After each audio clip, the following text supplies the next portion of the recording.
প্রতারণা ও তোলাবাজির অভিযোগে গ্রেপ্তার করা হয় অভিজিৎ দে ভৌমিককে, আর তারপর তাকে আদালতে তোলার সময় ছোড়া হয় ডিল। কোচবিহার তৃণমূলের প্রাক্তন জেলা সভাপতিকে লক্ষ্য করে চোর চোর স্লোগান। কোচবিহার মহকুমা আদালত চত্বরে এই ঘটনাকে ঘিরে উত্তেজনা ছড়ায়। পরিস্থিতি নিয়ন্ত্রণে আনে পুলিশ।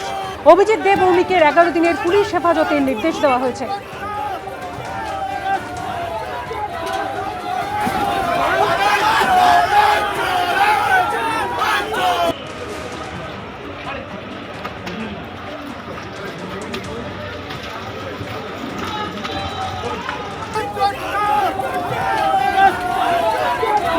কোচবিহার মহকুমা আদালত চত্বরের ছবি। একেবারে হেলমেট পরিয়ে নিয়ে আসা হয় কোচবিহার তৃণমূলের প্রাক্তন জেলা সভাপতিকে এবং তাকে লক্ষ্য করে চোর স্লোগান ওঠে। তাকে উদ্দেশ্য করে ছোড়া হয় ডিমও।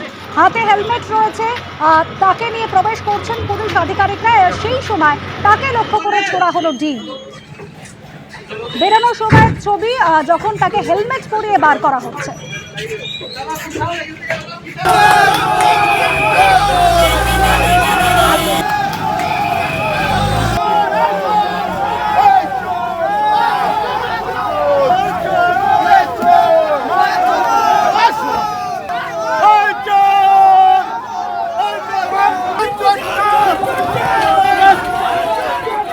আগামী সোমবার থেকে ভোর 6টায় মিলবে মেট্রো। দক্ষিণেশ্বর শহীদ ক্ষুদিরাম লাইনে মেট্রো চলাচল শুরু হবে ভোর 6টা থেকে।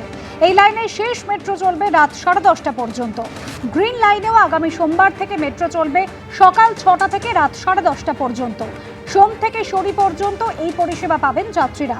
রবিবার ব্লু এবং গ্রিন লাইনে মেট্রো চলবে সকাল 9টা থেকে রাত 10:30 পর্যন্ত। অতিরিক্ত সময় কাজের জন্য ওভারটাইম ভাতা পাবেন মেট্রো কর্মীরা।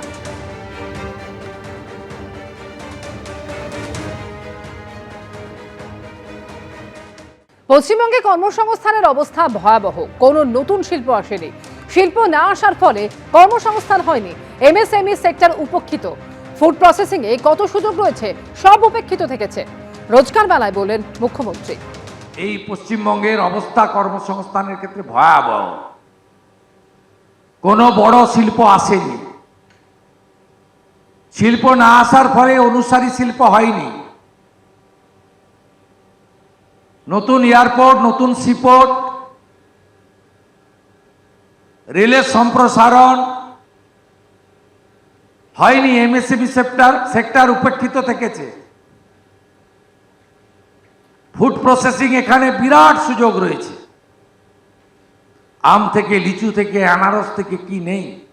এদিকে কাজু, পান, এত সুন্দর ফুলের বাগিচা, সব উপেক্ষিত থেকেছে। আমরা করব। হাতের কাজ যারা শিখেছেন,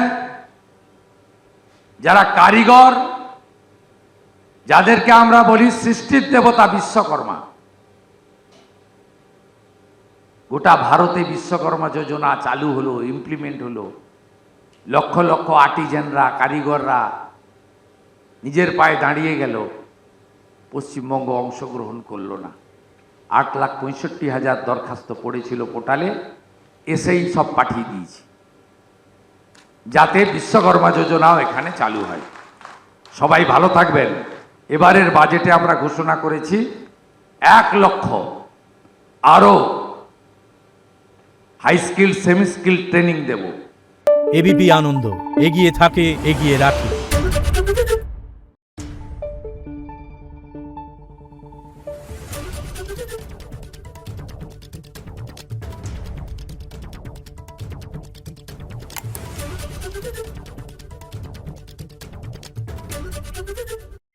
জন্ম মৃত্যুর শংসাপত্রে ব্যাপক জালিয়াতি সহ একাধিক অভিযোগে কলকাতা সহ জেলায় জেলায় তল্লাশি চালালো পুলিশ। একাধিক অফিস থেকে সার্টিফিকেট ইস্যু সংক্রান্ত একাধিক নথি বাজেয়াপ্ত করা হলো। কলকাতা পুরসভার একাধিক বড় অফিসেও পৌঁছে গেল পুলিশ। আর এদিকে কোচবিহার থেকে উত্তর 24 পরগনা একাধিক জেলায় পুলিশের তরফ থেকে চলল নথি সংগ্রহের কাজ। দিকে দিকে পুলিশ, একসঙ্গে একাধিক জায়গায় অভিযান। লক্ষ্য দুর্নীতির গভীরে যাওয়া, খুঁজে বের করা কালপ্রিটদের। জন্ম থেকে মৃত্যু, শংসাপত্রে ব্যাপক জালিয়াতি, সার্টিফিকেট ইস্যুতে অস্বাভাবিক বৃদ্ধি, এসআইআর চলাকালীন কি বার্থ সার্টিফিকেট ইস্যুতে ব্যাপক অনিয়ম হয়েছে? এইসব প্রশ্নের উত্তর খুঁজতে কলকাতা থেকে একাধিক জেলায় তল্লাশি অভিযান চালালো police.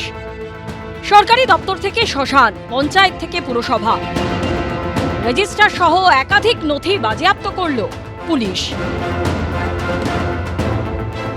Birth certificate is very very important for all the documents. Election পরে অনেক কমপ্লেইন পেলাম কি এখানে যেটা আছে অনেক ফলস সার্টিফিকেট ইস্যু হয়েছে ডিউরিং দ্য এসআইআর। এক্সারসাইজ আজকে চলছে 11টার সময় থেকে। বৃহস্পতিবার কলকাতা পুরসভার সদর দপ্তরে পৌঁছয় নিউ মার্কেট থানার পুলিশ। আমরা রয়েছি কলকাতা পুরসভার হেডকোয়ার্টারে এবং সেখানে রুম নম্বর 17-এ রয়েছে আমার সহকর্মী প্রীতম। যে দৃশ্য দেখাচ্ছে দেখতে পাচ্ছ যে এখানে পুলিশের পক্ষ থেকে তারা এই যে তথ্যানুসন্ধান করছেন 17, 18, 20 এই 3টে রুমে পরপর পুলিশের আধিকারিকরা বিভিন্ন তথ্য খতিয়ে দেখছেন, কাগজপত্র ঘেটে দেখছেন। একইভাবে চিতপুরে কলকাতা পুরসভার 1 নম্বর বড় অফিসে আসে পুলিশ। বার্থ সার্টিফিকেটের রেজিস্টার ধরে ধরে যাচাই করা হয়। কলকাতা পুলিশের তরফ থেকে চিতপুর থানার পুলিশ আধিকারিকরা তারা এই মুহূর্তে এই যে 1 নম্বর বড় যে অফিস সেখানে তারা এসে ভেতরে যে রেজিস্টার সেগুলো তারা খতিয়ে দেখছেন। পুলিশ আধিকারিকরা ভেতরে রয়েছেন, সিনিয়র অফিসাররা রয়েছেন এবং বাইরের কাউকে কিন্তু আজকে এই বড় অফিসে অ্যালাউ করা হচ্ছে না, তার গেট বন্ধ করে রাখা হয়েছে। একইভাবে ফুলবাগানে কলকাতা পুরসভার 3 নম্বর বড় অফিসে কেওড়াতলা মহাশ্মশানে নথি সংগ্রহ করতে পৌঁছয় টালিগঞ্জ থানার পুলিশ। অন্যদিকে প্রিন্স আনোয়ার শাহ রোডে কলকাতা পুরসভার 10 নম্বর বড় অফিসেও চলে পুলিশি তল্লাশি।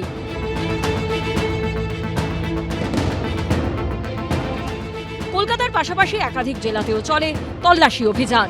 কোচবিহার থেকে বীরভূম, বাঁকুড়া, পূর্ব বর্ধমান থেকে পশ্চিম বর্ধমান, উত্তর 24 পরগনা থেকে মালদা, দক্ষিণ 24 পরগনা থেকে হুগলি, পশ্চিম মেদিনীপুর থেকে হাওড়া, অর্থাৎ দক্ষিণবঙ্গ থেকে উত্তরবঙ্গ নানা পুরসভায় পৌঁছয় পুলিশ। তন্ন তন্ন করে খতিয়ে দেখা হয় নথি। উদ্দেশ্য একটাই, এসআইআর এর আবহে কোথাও বেনিয়মের মাধ্যমে বার্থ সার্টিফিকেট ইস্যু করা হয়েছে কিনা। কাটোয়া পুরসভাতে কাটোয়া থানার পুলিশ এসে পৌঁছেছে। এখানে যে সার্টিফিকেট গুলো আমরা দেখতে পাচ্ছি সেই সার্টিফিকেট গুলো একেবারে পরপর সাজানো রয়েছে, যেটা জানা যাচ্ছে যে 1990 পর্যন্ত ম্যানুয়াল যে সমস্ত সার্টিফিকেট রেকর্ড রয়েছে জন্ম এবং মৃত্যুর, তা কিন্তু পুলিশ এখান থেকে সিজ করে নিয়ে যাবে। লাস্ট 15 বছর আগের সরকার জন্ম মৃত্যুর সার্টিফিকেট নিয়ে অনেক দুর্নীতি হয়েছে ভোট ব্যাংকের জন্য। যারা অযোগ্য তাদেরকে সেই মতো সার্টিফিকেট দিয়ে দেওয়া হয়েছে। বহু আগে থেকে এসব শুনেছি আমরা, এটা বাম জমানা থেকে এই ধরনের অভিযোগ হয়ে আসছে। আইনের পথে চলবে, রাজ্য সরকার ব্যবস্থা নেবেন, কে বারণ করেছে? কতদূর ছড়িয়ে দুর্নীতির শিকড়, কাদের কোন উদ্দেশ্যে বেনিয়ম করে বার্থ সার্টিফিকেট পাইয়ে দেওয়া হয়েছে, সবটাই কি ভোটের স্বার্থে? বেরোবে উত্তর। পুলিশি তদন্ত সঠিক পথে এগোবে, উত্তর দেবে সময়ই। সুমন ঘরাই, ময়ূর ঠাকুর চক্রবর্তী ও রানা দাসের রিপোর্ট, এবিপি আনন্দ। বেআইনি পদ্ধতিতে ইস্যু করা হয়েছে হাজার হাজার বার্থ সার্টিফিকেট, তাও আবার এসআইআর আবহে। অন্তত তেমনটাই জানালেন মুখ্য সচিব মনোজ আগরওয়াল। তিনি আরও দাবি করেছেন, সম্প্রতি একটি স্যাম্পল টেস্টে দেখা গেছে ইস্যু হওয়া 47,000 বার্থ সার্টিফিকেটে প্রায় 25% ভুয়ো। জন্মানোর পর বার্থ সার্টিফিকেট ইস্যু করে পুরসভা কিংবা পঞ্চায়েত, আর মৃত্যুর পর ডেথ সার্টিফিকেট, এটাই নিয়ম। কিন্তু এই নিয়মকে বুড়ো আঙুল দেখিয়ে কি বেআইনি পদ্ধতিতে ইস্যু করা হয়েছে হাজার হাজার বার্থ সার্টিফিকেট, তাও কি আবার এসআইআর আবহে? যেন তেন প্রকারে ভোটার তালিকায় নাম তুলতে, এই দুর্নীতির পর্দাফাশ করতে কলকাতা থেকে জেলা বড়সড় অভিযানে নামলো পুলিশ। কলকাতা থেকে জেলা চলল তল্লাশি। জন্ম সার্টিফিকেট দেওয়া হয়েছে। আইপ্যাকের একটা বড় কনস্পিরেসি ছিল। আইপ্যাকের এই চোরাগুলোকে বসিয়ে প্রাক্তন মুখ্যমন্ত্রী এবং তার দলের নির্দেশে যেভাবে অবৈধ বার্থ সার্টিফিকেট দেওয়া হয়েছে, তাতে রাজ্যের এবং দেশের সুরক্ষার প্রশ্নচিহ্ন দেখা দিয়েছে। তাই আমরা এটাকে ক্র্যাকডাউন করার জন্য যত রেকর্ড ছিল সিজ করলাম আজকে। কিছু লোক যে গন্ডগোল করছে, we have to pool out all this people. এরকম অর্গানাইজড যেটা গন্ডগোল আছে। এসআইআর এর সময় পরিচয়পত্র হিসেবে যে 13টি নথিপত্রের উল্লেখ করা হয়েছিল, তার মধ্যে অন্যতম ছিল বার্থ সার্টিফিকেট। বৃহস্পতিবার রাজ্য জুড়ে পঞ্চায়েত ও পুরসভায় পুলিশি অভিযানের পর যে বিষয়টা ফের নতুন করে সামনে এসেছে। মুখ্য সচিব মনোজ আগরওয়াল জানিয়েছেন, সম্প্রতি একটি স্যাম্পল টেস্টে দেখা গেছে ইস্যু হওয়া 47,000 বার্থ সার্টিফিকেটের প্রায় 25% ভুয়ো। অনেকদিন ধরেই এটা অভিযোগটা অনেকে করছে যে এই ধরনের ডেথ বা বার্থ সার্টিফিকেট নিয়ে অনেক ধরনের কিছু গন্ডগোল হচ্ছে। গোয়েন্দাদের তরফে একটি রিপোর্ট সরকারের কাছে জমা পড়েছে, যেখানে দেখা গেছে মাত্র 2 বছরে অস্বাভাবিক হারে বেড়েছে সার্টিফিকেটের সংখ্যা। যেমন তৃণমূল সরকারের আমলে 2023 সালে ইস্যু হওয়া বার্থ সার্টিফিকেটের সংখ্যা ছিল 1,21,453। 2024 সালে তা বেড়ে হয় 3,81,591, আর 2025-এ সংখ্যাটা লাফ দিয়ে বেড়ে হয়েছে 10,50,441, এবং 2026 সালে এখনো পর্যন্ত বার্থ সার্টিফিকেট ইস্যু হয়েছে 5,12,632। উল্লেখযোগ্য বিষয় হলো, গত বছর 4 নভেম্বর থেকে পশ্চিমবঙ্গে শুরু হয় এসআইআর প্রক্রিয়া, শেষ হয় চলতি বছরের ফেব্রুয়ারিতে। নতুন সরকারের তথ্য বলছে সবথেকে বেশি বার্থ সার্টিফিকেট ইস্যু হয়েছে 2025 সালের 28 ফেব্রুয়ারি থেকে 2026 সালের 14 ফেব্রুয়ারি পর্যন্ত। তার মধ্যে মুর্শিদাবাদে 2,40,755টি, উত্তর দিনাজপুরে 1,53,658, মালদায় 1,48,477টি। অর্থাৎ লাফিয়ে লাফিয়ে বেড়েছে বার্থ সার্টিফিকেট ইস্যুর সংখ্যা। পলিটিক্যাল পার্সন কিছু যেটা আছে due to sub interest other interest, এটা কোনো স্টেটে ছিল না। ইলেকশন পরে অনেক কমপ্লেন পেলাম কি এখানে যেটা আছে অনেক ফলস সার্টিফিকেট ইস্যু হয়েছে ডিউরিং দ্য এসআইআর। পঞ্চায়েত পুরসভা বা জনপ্রতিনিধি মানেই ভুল দিচ্ছেন, এই কথাটা ঠিক না। কে গ্যারান্টি দেবে যে সরকারের অফিসার বা সরকারি লোক বা আমলারা খারাপ কাজ করেন না কেউ? বছরের পর বছর তদন্ত চলবে, নাকি দোষীদের দ্রুত খুঁজে বের করে দৃষ্টান্তমূলক শাস্তি দেওয়া হবে, সেটাই দেখার। উজ্জ্বল মুখোপাধ্যায়, কৃষ্ণেন্দু অধিকারী ও দীপক ঘোষের রিপোর্ট, এবিপি আনন্দ। বুধবার লোকসভা থেকে সাসপেন্ড হয়েছেন, আর বৃহস্পতিবার এনসিপিআই এর সাংসদদের বিরুদ্ধে সরব হয়ে সংসদের বাইরে একাই বিক্ষোভে সরব হন কল্যাণ বন্দ্যোপাধ্যায়। গলায় প্ল্যাকার্ড ঝুলিয়ে দিলেন স্লোগান। ইন্ডিজোটের অন্যান্য সদস্য দলের অনেক সাংসদ এসে সমর্থন জানালেও কল্যাণ বন্দ্যোপাধ্যায়ের পাশে দেখা গেল না একজন তৃণমূল সাংসদকেও। भाजपा का सदन में 20 बेईमान मौजूद है, भाजपा का सदन में 20 गद्दार मौजूद है। একা একাই বিক্ষোভ, স্লোগান। বৃহস্পতিবার সংসদ ভবনের বাইরে এভাবেই দেখা গেল কল্যাণ বন্দ্যোপাধ্যায়কে।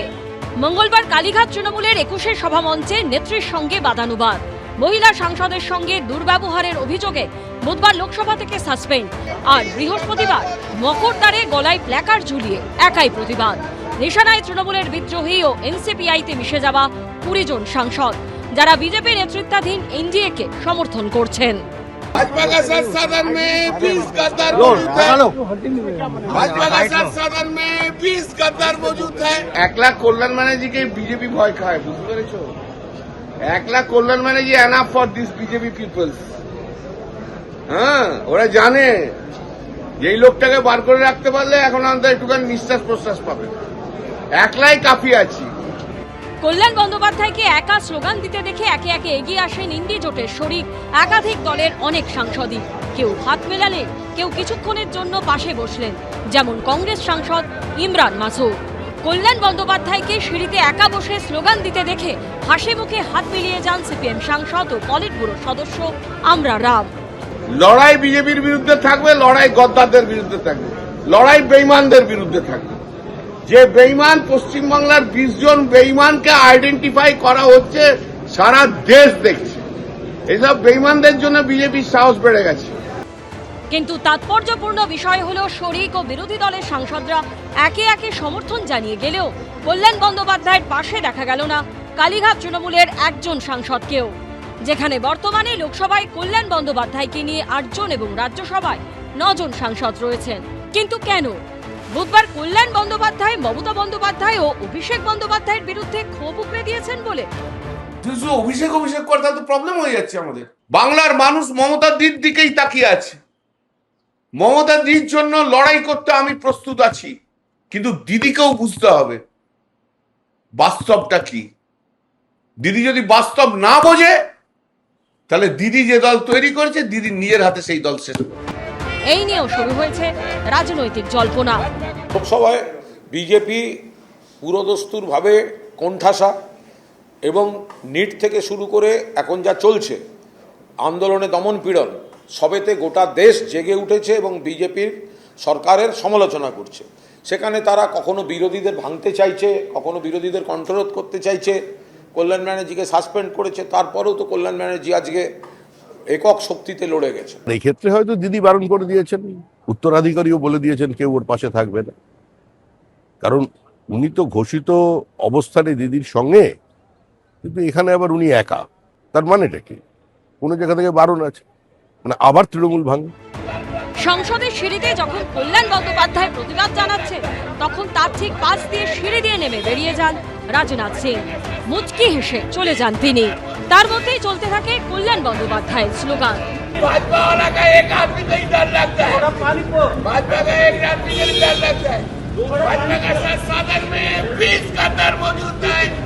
বিজেন্দ্র সিংহের রিপোর্ট, এবিপি আনন্দ। এবিপি আনন্দ, এগিয়ে থাকে, এগিয়ে রাখে।